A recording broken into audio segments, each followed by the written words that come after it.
दोस्तों इस वीडियो में टॉप 60 प्लस सामान्य ज्ञान के क्वेश्चंस देखने वाले हैं। इस वीडियो को आप लोग ध्यान से देखिएगा।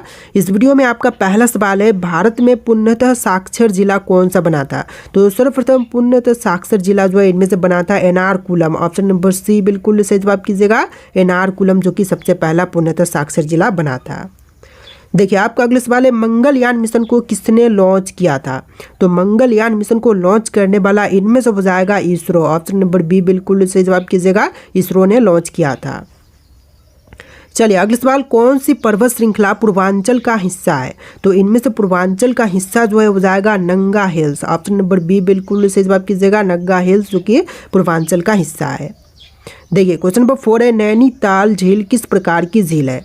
तो नैनीताल झील जो है इनमें से हो जाएगा हिमानी झील। ऑप्शन नंबर बी बिल्कुल सही जवाब कीजिएगा, ऑप्शन नंबर सी हिमानी झील जो कि बिल्कुल सही जवाब है।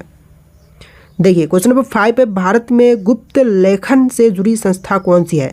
तो गुप्त लेखन से जुड़ी हुई संस्था जो है इनमें से हो जाएगा NTRO, यानी कि ऑप्शन नंबर ए बिल्कुल सही जवाब कीजिएगा, NTRO जो कि गुप्त लेखन से जुड़ी हुई संस्था है। चलिए नेक्स्ट क्वेश्चन, धन्यवाद प्रस्ताव संसद में किसके द्वारा प्रस्तुत किया जाता है। तो देखिए धन्यवाद प्रस्ताव जो है संसद में प्रस्तुत करते हैं कोई सांसद। ऑप्शन नंबर डी बिल्कुल सही जवाब कीजिएगा, कोई भी सांसद प्रस्तुत कर सकता है धन्यवाद प्रस्ताव। देखिए क्वेश्चन नंबर 7 है, बारहसिंघा किस राष्ट्रीय उद्यान में अधिक संख्या में पाई जाती है। तो बारहसिंघा जो है यह पाई जाती है कन्हा राष्ट्रीय उद्यान में। ऑप्शन नंबर सी बिल्कुल सही जवाब कीजिएगा, कन्हा राष्ट्रीय उद्यान में। तो देखिए क्वेश्चन नंबर 8 है, गुजरात का रण उत्सव मुख्य रूप से कहाँ पर आयोजित होता है। तो गुजरात का रण उत्सव जो है यह मुख्य रूप से आयोजित की जाती है कच्छ में। ऑप्शन नंबर बी बिल्कुल सही जवाब कीजिएगा, गुजरात के कच्छ में। चलिए नेक्स्ट क्वेश्चन, काली मिट्टी किस प्रकार की फसल के लिए अनुकूल है। तो काली मिट्टी जो है इनमें से हो जाएगा कपास की खेती के लिए अनुकूल। ऑप्शन नंबर सी बिल्कुल सही जवाब कीजिएगा, कपास की खेती के लिए अनुकूल है। देखिए क्वेश्चन नंबर 10 है, स्मार्ट सिटी मिशन किस वर्ष में शुरू हुआ था। तो स्मार्ट सिटी मिशन की शुरुआत हुआ था 2015 में। ऑप्शन नंबर बी बिल्कुल सही जवाब कीजिएगा, 2015 में शुरुआत की गई थी स्मार्ट सिटी मिशन की। देखिए आपका अगला सवाल, बोल बम यात्रा किस भगवान से जुड़ी हुई है। तो बोल बम यात्रा जो है इनमें से हो जाएगा भगवान शिव से। ऑप्शन नंबर बी बिल्कुल सही जवाब कीजिएगा, भगवान शिव से जुड़ी हुई है। देखिए क्वेश्चन नंबर 12 है, समुद्रगुप्त को किस नाम से भी जाना जाता है। तो समुद्रगुप्त को इनमें से जानते हैं भारत का नेपोलियन के नाम से भी। राइट आंसर कीजिएगा ऑप्शन नंबर ए, भारत के नेपोलियन के नाम से भी जानते हैं। देखिए क्वेश्चन नंबर 13 है, भारत का पहला सैटेलाइट आर्यभट्ट कब लॉन्च किया गया था। जो भारत की पहली सैटेलाइट आर्यभट्ट लॉन्च हुआ था यह हुआ था 1975 में। ऑप्शन नंबर बी बिल्कुल सही जवाब कीजिएगा, 1975 में।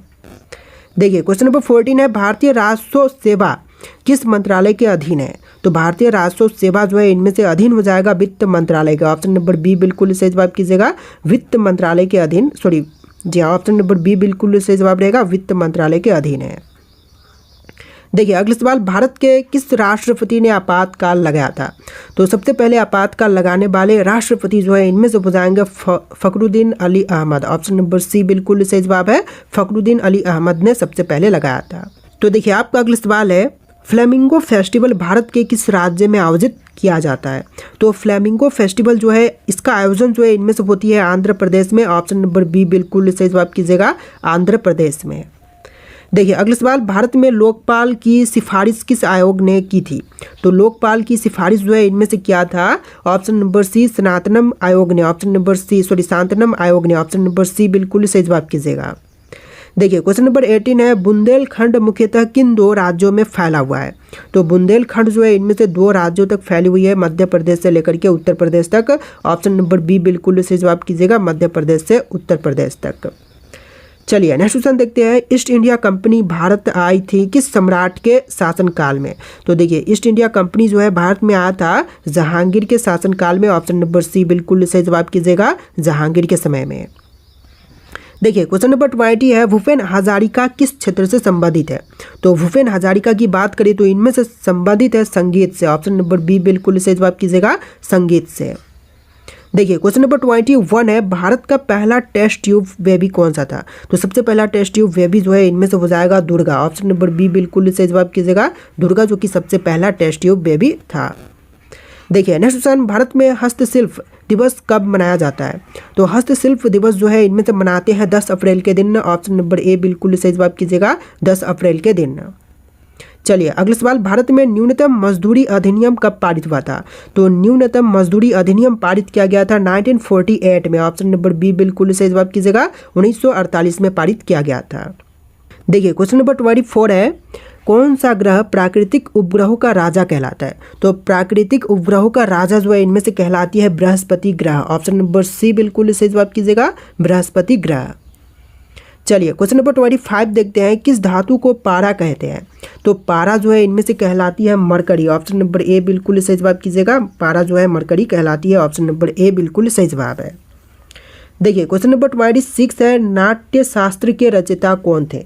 तो नाट्य शास्त्र के रचयिता जो है इनमें से हो जाएंगे भरत मुनि। ऑप्शन नंबर बी बिल्कुल सही जवाब कीजिएगा, भरत मुनि, जो कि आपका बिल्कुल सही जवाब हो जाएगा। देखिए क्वेश्चन नंबर 27 है, भारतीय राष्ट्रीय ध्वज की लंबाई और चौड़ाई का अनुपात क्या है? तो राष्ट्रीय ध्वज की लंबाई और चौड़ाई का अनुपात जो है इनमें से हो जाएगा 3:2, यानी कि ऑप्शन नंबर बी बिल्कुल सही जवाब कीजिएगा, 3:2। देखिए क्वेश्चन नंबर 28 है, किस नेता को आयरन लेडी ऑफ इंडिया कहा जाता है? तो आयरन लेडी ऑफ इंडिया जो है इनमें से कहते हैं इंदिरा गांधी को, यानी कि ऑप्शन नंबर बी बिल्कुल सही जवाब कीजिएगा, इंदिरा गांधी, जो कि आयरन लेडी ऑफ इंडिया कहलाती है। देखिए अगला सवाल, ग्लोबल वार्मिंग का मुख्य कारण कौन सी गैस है? तो ग्लोबल वार्मिंग का मुख्य कारण जो है इनमें से हो जाएगा carbon dioxide. Option number C बिल्कुल सही जवाब है, कार्बन डाइऑक्साइड गैस। देखिए क्वेश्चन नंबर 30 है, सिंह चिन्ह का शास्त्रीय नृत्य कौन सी है? तो सिंह चिन्ह का शास्त्रीय नृत्य जो है इनमें से हो जाएगा मणिपुरी। ऑप्शन नंबर सी बिल्कुल सही जवाब कीजिएगा, मणिपुरी। देखिए क्वेश्चन नंबर 31 है, किस भारतीय राज्य की सीमा अधिकतम देशों से लगती है? अरुणाचल प्रदेश, जम्मू कश्मीर, उत्तर प्रदेश या फिर सिक्किम की? तो यहाँ पर बिल्कुल सही जवाब है, अरुणाचल प्रदेश राज्य की सीमाएं जो है सबसे अधिक देशों के साथ लगती है। तो राइट आंसर कीजिएगा ऑप्शन नंबर ए, अरुणाचल प्रदेश। देखिए क्वेश्चन नंबर 32 है, भारत में सबसे पहला मौसम उपग्रह कौन सा था? तो सबसे पहली मौसम उपग्रह जो है इनमें से हो जाएगा इनसेट 1A। ऑप्शन नंबर ए बिल्कुल सही जवाब कीजिएगा, इनसेट 1A। देखिए क्वेश्चन नंबर 33 है, फूलों की घाटी कहाँ पर स्थित है? दोस्तों फूलों की घाटी की बात करें तो इनमें से हो जाएगा उत्तराखंड में। ऑप्शन नंबर ए बिल्कुल सही जवाब कीजिएगा, उत्तराखंड में स्थित है फूलों की घाटी। चलिए नेक्स्ट क्वेश्चन, सत्यमेव जयते को भारतीय संविधान में कहाँ से लिया गया है? तो सत्यमेव जयते को जो है भारतीय संविधान में लिया गया है मुंडक उपनिषद से। ऑप्शन नंबर सी बिल्कुल सही जवाब कीजिएगा, मुंडक उपनिषद से। चलिए नेक्स्ट क्वेश्चन नंबर 35, नंदन नीलकैनिन किस योजना से जुड़े हैं? तो नंदन नीलकैनिन जो है इनमें से जुड़े हुए हैं आधार से। ऑप्शन नंबर सी बिल्कुल सही जवाब कीजिएगा, आधार योजना से। देखिए क्वेश्चन नंबर 36 है, ज्यूरी सिस्टम भारत में कब समाप्त हुआ था? तो ज्यूरी सिस्टम जो है इनमें से समाप्त किया गया था 1962 में। ऑप्शन नंबर सी बिल्कुल सही जवाब है, 1962 में। देखिए क्वेश्चन नंबर 37 है, किस जनजाति को हेड हंटर कहा जाता है? तो हेड हंटर जो है इनमें से कहते हैं नागा जनजाति को। ऑप्शन नंबर सी बिल्कुल सही जवाब कीजिएगा, नागा जनजाति को। देखिए क्वेश्चन नंबर 38 है, रेमन मैगसेसे अवार्ड किस क्षेत्र से संबंधित है? तो रेमन मैगसेसे अवार्ड जो है इनमें से संबंधित है समाज सेवा से। ऑप्शन नंबर सी बिल्कुल सही जवाब कीजिएगा, समाज सेवा से। देखिए क्वेश्चन नंबर 39 है, इको मार्क किससे संबंधित है? तो यहाँ पर बिल्कुल सही जवाब कीजिएगा, पर्यावरण से। ऑप्शन नंबर बी बिल्कुल सही जवाब है, पर्यावरण से संबंधित है इको मार्क। चलिए अगला सवाल, मन की बात कार्यक्रम की शुरुआत किस वर्ष में हुई थी? तो मन की बात कार्यक्रम की शुरुआत किया गया था 2014 में। ऑप्शन नंबर बी बिल्कुल सही जवाब कीजिएगा, 2014 में। देखिए क्वेश्चन नंबर 45 है, आंध्र प्रदेश का गांधी इनमें से किसे कहते हैं? तो आंध्र प्रदेश के गांधी जो है इनमें से कहलाते हैं ऑप्शन नंबर ए, potty Shri Ramulu. Option number ए बिल्कुल सही जवाब कीजिएगा, पोट्टी श्री रामुलु, जो कि आंध्र प्रदेश के गांधी कहलाते हैं। चलिए आपका अगला सवाल, इरावदी नदी किस देश से होकर बहती है? थाईलैंड, वियतनाम, म्यांमार या फिर मलेशिया से? तो इरावदी नदी जो है इनमें से होकर के बहती है म्यांमार से। ऑप्शन नंबर सी बिल्कुल सही जवाब कीजिएगा, म्यांमार से होकर के बहती है। देखिए क्वेश्चन नंबर 47 है, भारत का पहला महिला विश्वविद्यालय कहाँ पर स्थापित हुआ था? तो पहला महिला विश्वविद्यालय इनमें से स्थित है पुणे में। ऑप्शन नंबर सी बिल्कुल सही जवाब कीजिएगा, पुणे में। देखिए क्वेश्चन नंबर 48 है, मोहिनी अट्टम किस राज्य का शास्त्रीय नृत्य है? तमिलनाडु, कर्नाटक, केरल या फिर आंध्र प्रदेश राज्य का? तो देखिए मोहिनी अट्टम जो है इनमें से हो जाएगा शास्त्रीय नृत्य केरल राज्य का। ऑप्शन नंबर सी बिल्कुल सही जवाब कीजिएगा, केरल राज्य का शास्त्रीय नृत्य है। देखिए क्वेश्चन नंबर 49 है, माउंट एवरेस्ट की कुल ऊंचाई कितनी है। दोस्तों माउंट एवरेस्ट की कुल ऊंचाई की बात करें तो इनमें से हो जाएगा टोटल 8,848 मीटर, यानी कि राइट आंसर कीजिएगा option number A 8,848 metre total ऊंचाई है। देखिए आपका अगला सवाल है, वायुमंडल की वह परत जिसमें ओजोन गैस पाई जाती है कौन सी है। तो वायुमंडल की वह परत इनमें से हो जाएगा स्ट्रेटोस्फेयर, ऑप्शन नंबर बी बिल्कुल सही जवाब कीजिएगा। चलिए नेक्स्ट क्वेश्चन, किस युद्ध को तीनों सम्राटों का युद्ध कहा जाता है। पानीपत का तीसरा युद्ध, प्लासी का युद्ध, बक्सर का युद्ध या फिर तालीकोट का युद्ध। तो देखिए तीनों सम्राटों का युद्ध जो है इनमें से कहते हैं बक्सर का युद्ध को, यानी कि ऑप्शन नंबर सी बिल्कुल सही जवाब कीजिएगा। तो देखिए आपका अगला सवाल है, पाइथागोरस प्रमेय किस क्षेत्र से संबंधित है। दोस्तों पाइथागोरस प्रमेय जो है इनमें से संबंधित है गणित से, ऑप्शन नंबर बी बिल्कुल सही जवाब कीजिएगा, गणित से संबंधित है। चलिए अगला सवाल, भारत में पहला परमाणु परीक्षण कब और कहां पर हुआ था। तो सबसे पहली परमाणु परीक्षण जो है इनमें से हुआ था राजस्थान के पोखरण में 1974 में, यानी कि ऑप्शन नंबर बी बिल्कुल सही जवाब कीजिएगा। देखिए आपका अगला सवाल, कौन सा राज्य पूर्व का स्कॉटलैंड कहलाता है। तो पूर्व का स्कॉटलैंड जो है इनमें से कहते हैं मेघालय को, यानी कि राइट आंसर कीजिएगा ऑप्शन नंबर ए मेघालय राज्य जो कि पूर्व का स्कॉटलैंड कहलाती है। देखिए अगला सवाल, साइलेंट वैली राष्ट्रीय उद्यान कहाँ पर स्थित है। तो साइलेंट वैली नेशनल पार्क जो है इनमें से हो जाएगा केरल राज्य में, ऑप्शन नंबर बी बिल्कुल सही जवाब कीजिएगा, केरल राज्य में। देखिए आपका अगला सवाल, ओजोन परत का मुख्य कार्य क्या है। तो ओजोन परत का मुख्य कार्य जो है इनमें से हो जाएगा पारा बैंगनी किरणों से रक्षा करना, ऑप्शन नंबर सी बिल्कुल सही जवाब कीजिएगा, पारा बैंगनी किरणों से रक्षा करना। देखिए अगला सवाल, भारत के किस राज्य को चाय का कटोरा कहते हैं।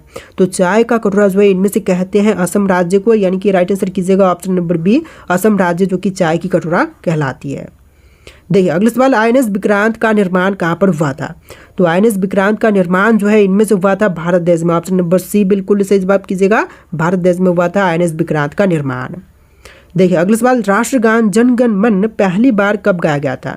तो जन गण मन जो है पहली बार गाया गया था 1911 में, ऑप्शन नंबर ए बिल्कुल सही जवाब कीजिएगा, 1911 में पहली बार गाया गया था। देखिए आपका अगला सवाल, विश्व का सबसे बड़ा लोकतांत्रिक देश कौन सा है। तो विश्व का सबसे बड़ा लोकतांत्रिक देश जो है इनमें से हो जाएगा भारत देश, ऑप्शन नंबर सी बिल्कुल सही जवाब कीजिएगा, भारत देश।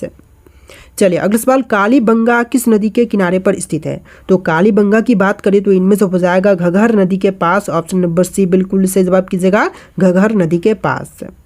देखिए अगला सवाल, अग्निपथ योजना किससे संबंधित है। तो अग्निपथ योजना जो है इनमें से संबंधित है युवाओं की सैन्य भर्ती से, ऑप्शन नंबर बी बिल्कुल सही जवाब कीजिएगा, युवाओं की सैन्य भर्ती से संबंधित है अग्निपथ योजना। देखिए अगला सवाल, आईसीएमआर का मुख्यालय कहाँ पर स्थित है। तो आईसीएमआर का मुख्यालय जो है इनमें से हो जाएगा दिल्ली में, ऑप्शन नंबर बी बिल्कुल सही जवाब कीजिएगा, दिल्ली में स्थित है। देखिए क्वेश्चन नंबर 64 है, भारत का पहला सौर ऊर्जा से चलने वाला रेलवे स्टेशन कौन सा है। तो सबसे पहली रेलवे स्टेशन जो कि सौर ऊर्जा से चलने वाली है तो इनमें से हो जाएगा Guwahati railway station, option number B बिल्कुल सही जवाब कीजिएगा, गुवाहाटी रेलवे स्टेशन। देखिए अगला सवाल, भारतीय सेना में COS किससे कहते हैं। तो COS जो है इनमें से कहते हैं चीफ ऑफ आर्मी स्टाफ को, यानी कि राइट आंसर कीजिएगा option number B chief of army staff. देखिए आपका अगला सवाल, नीति आयोग की स्थापना किस वर्ष में हुआ था। 2012 में, 14 में, 15 में या फिर 17 में। तो इनमें से राइट आंसर आपको कमेंट करना है। टोटल इस वीडियो में 60+ सामान्य ज्ञान के क्वेश्चन थे। आपको वीडियो कैसा लगा कमेंट कीजिएगा और इस वीडियो को लाइक करके चैनल को सब्सक्राइब कीजिएगा। चलिए फिर मिलते हैं नए वीडियो में।